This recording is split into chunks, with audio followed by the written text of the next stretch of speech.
Good morning to all. I am Visalakshi, Assistant Professor, Department of EEE in Thandai Periyar Government Institute of Technology, Vellore. Welcome to e-learning class and today's lecture in subject Power System Analysis. We are going to discuss problems in Unit 1.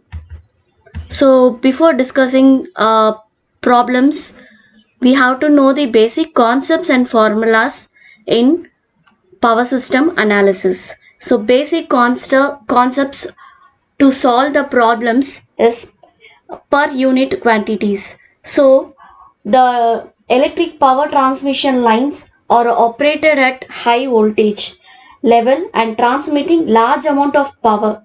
So here the operating voltage of transmission line is expressed in kilovolt.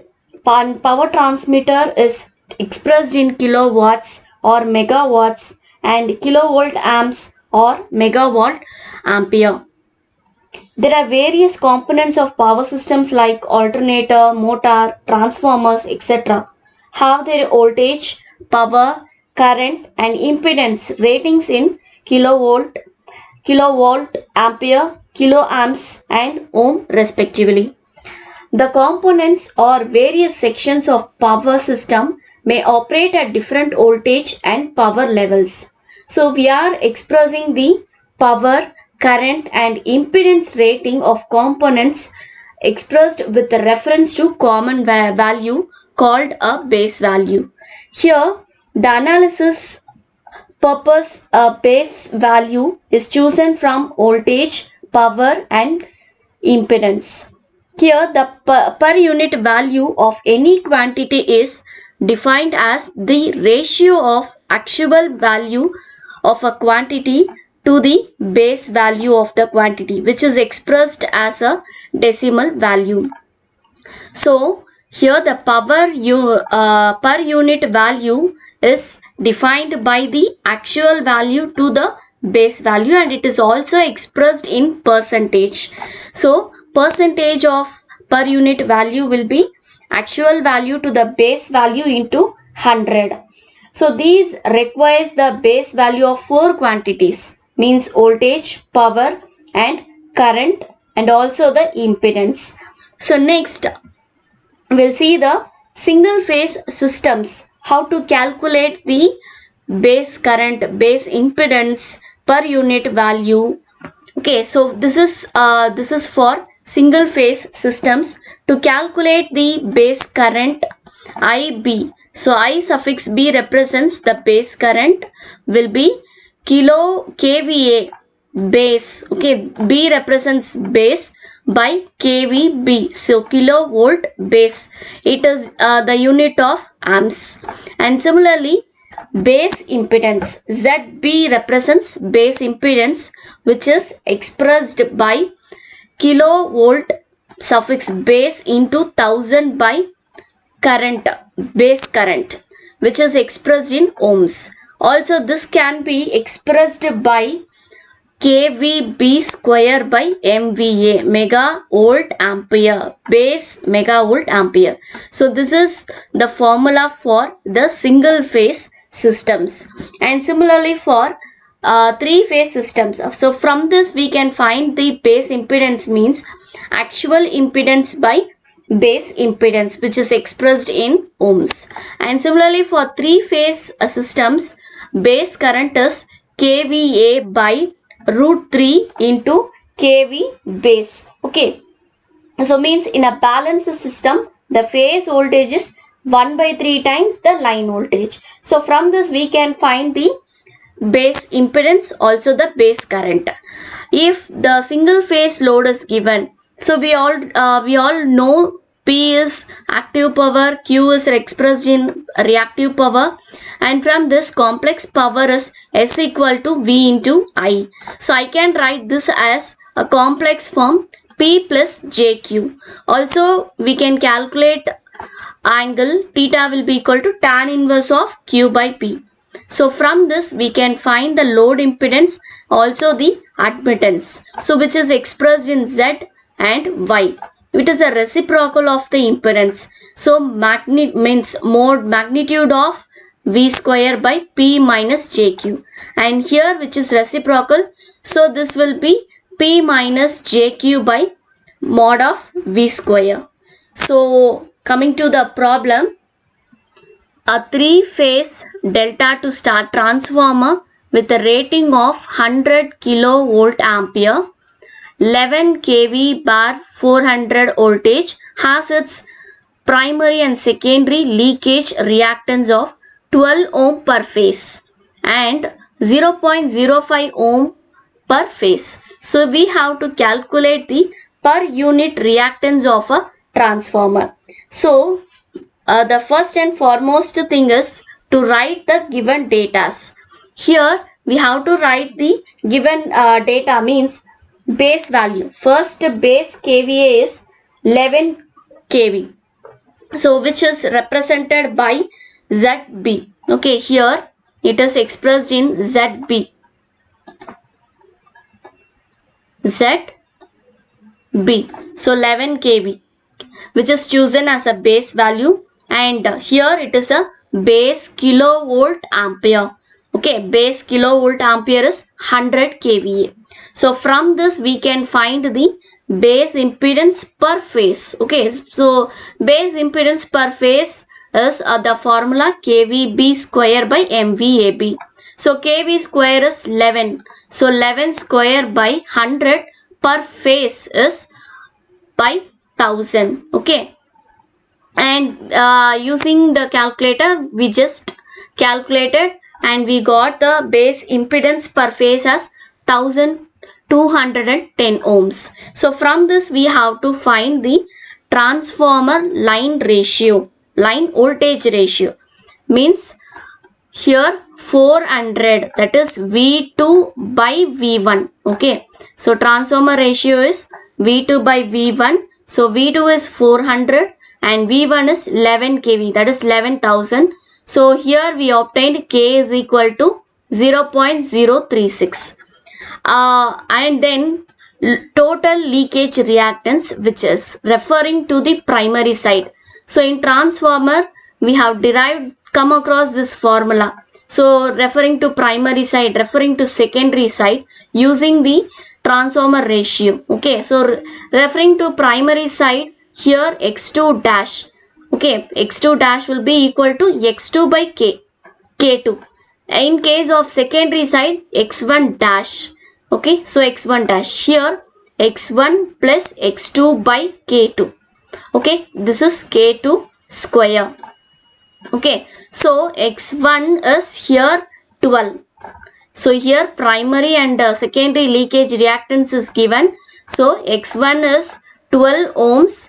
Okay, 12 ohm, and x2 is 0.05 ohms. So x2 is written as 0.05 ohms. So from this we can find the leakage reactance, which is referring to the primary side.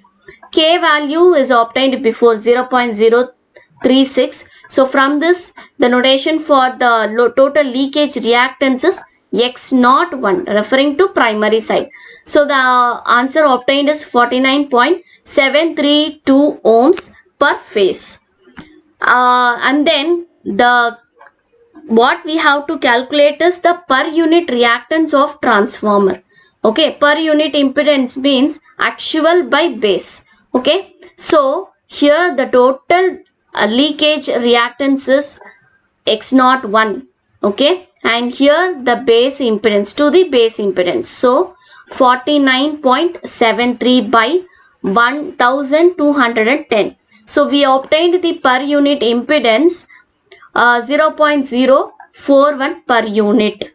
Similarly, for case 2, I am just changing in terms of secondary side, means total leakage reactance referring to the secondary side. What the changes will be here? Here it will be same. Base KVB will be V2 by V1. That's all. Okay. And we obtained 0.4 kV. Also KVA is same. In previous slide, base KVA is 100 kVA. Okay. And here we have to find the base impedance. So we calculated already ZB. means kV B square by MVAB. So from this we obtained 1.6. Okay, same answer will be obtained. So 1.6 ohms. And what we have to find is total leakage reactance of referring to secondary side. So secondary side means x1 dash. Okay, the formula is x1 into k square plus x2. So what we have to write is x1 we already know. Okay, x1 is the value is 0. K square is in previous slide 0.036. x1 is 12. So we just multiplying here and we obtained the answer as 0.059. Okay, this is the answer.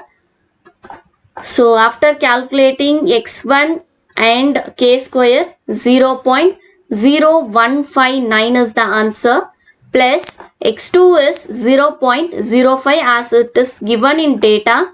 So 0.05. Okay. So after adding all together, we obtained 0.0659. So this is what the answer, total leakage reactance referring to the secondary side, ohm per phase.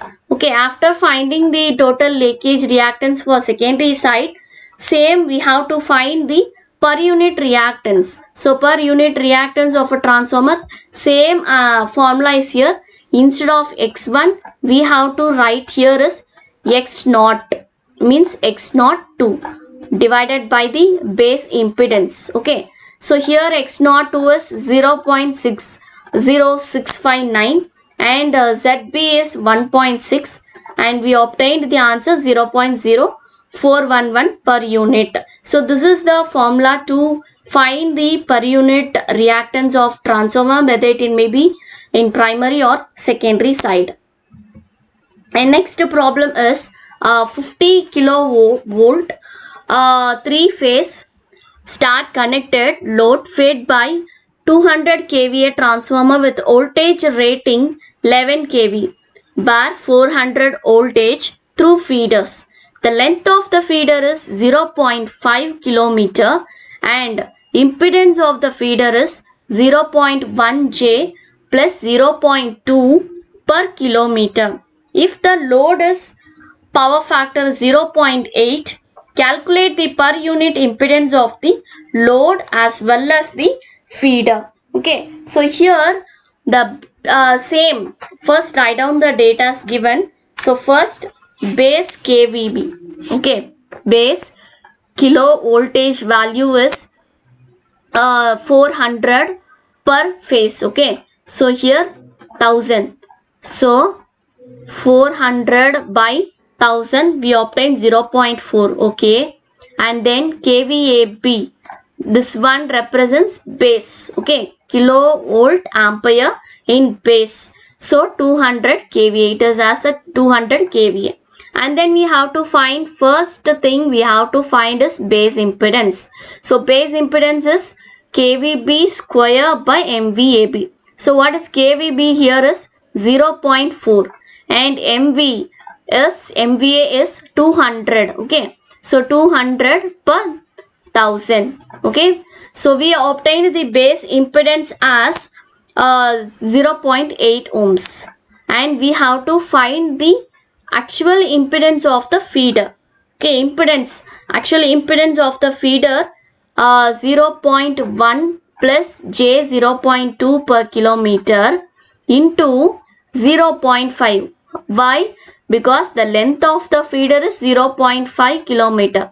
First we have to multiply this. So 0.1 into 0.5 and similarly 0.2 into 0.5. So this is the value we obtained for actual impedance of the feeder. And next we have to find per unit impedance.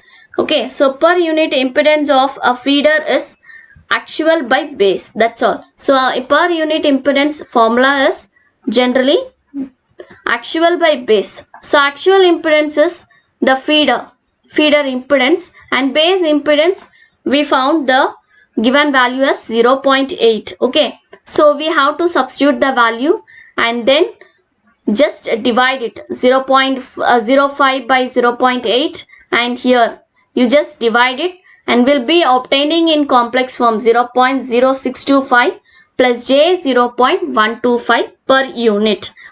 And the given as power 50 kilowatt, power factor is 0.8. So power factor is cos pi. From this we have to find what is sin pi. So means sine of cos inverse of 0.8. So when cos pi is 0.8, sin pi will be 0.6. So we all know the formula of reactive power. Reactive power Q will be equal to P by cos pi into sin pi. So power it is given as 50 kilowatts and cos pi is given 0.8 and sin pi we just found here 0.6. After calculating, the answer for reactive power is 37.5 kVAR. This is the unit of reactive power. And next is we have to find the load impedance. Okay, so next step is to find load impedance. So in first slide we saw the formulas to calculate the load impedance, VL square by P minus JQ. So VL square, voltage is given 400. Okay, just referring the secondary side, we are just choosing the secondary winding of a transformer as a base. So we are substituting the secondary voltage. P minus means power. Okay, power is 50 kilowatt and Q just now we found the reactive power 37.5 into kVAR, right? So 10 power 3. Okay, so after calculating we just obtained first step here, main thing we have to notice 400 square and this 10 power 3. We have to calculate and cancel the terms. Okay, and by cancelling the value I just obtained 160 divided by, here what we have to do is, it is in rectangle form, we have to find in polar form. Using your scientific calculator, what we have to do is just recall, using scientific calculator change the mode of complex mode. Okay, complex mode, and then type the value in terms of rectangle, means a plus ib. So 50 minus j 37.5, and then just change the value in polar form. So what we have to write is, the given value is in a plus ib. We have to change this in terms of r angle theta. So this is the way of calculating rectangular form to polar form.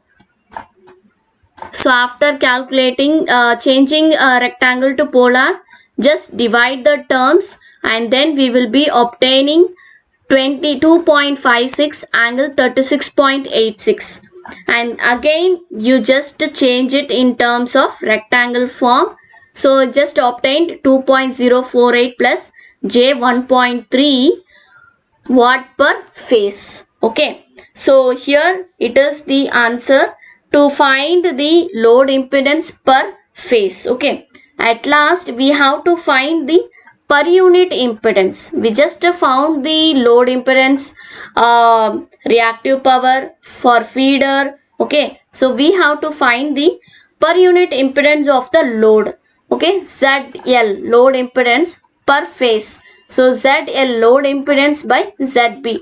So load impedance, just now we found the value 2.048 plus j 1.53, and ZB base impedance also we found in previous slide 0.8. You just divide this. Okay, so the answer is 2.56 plus j 1.92 per unit. So this is the way to calculate the per unit impedance of a load, as well as to change the polar form to rectangle form. Thank you.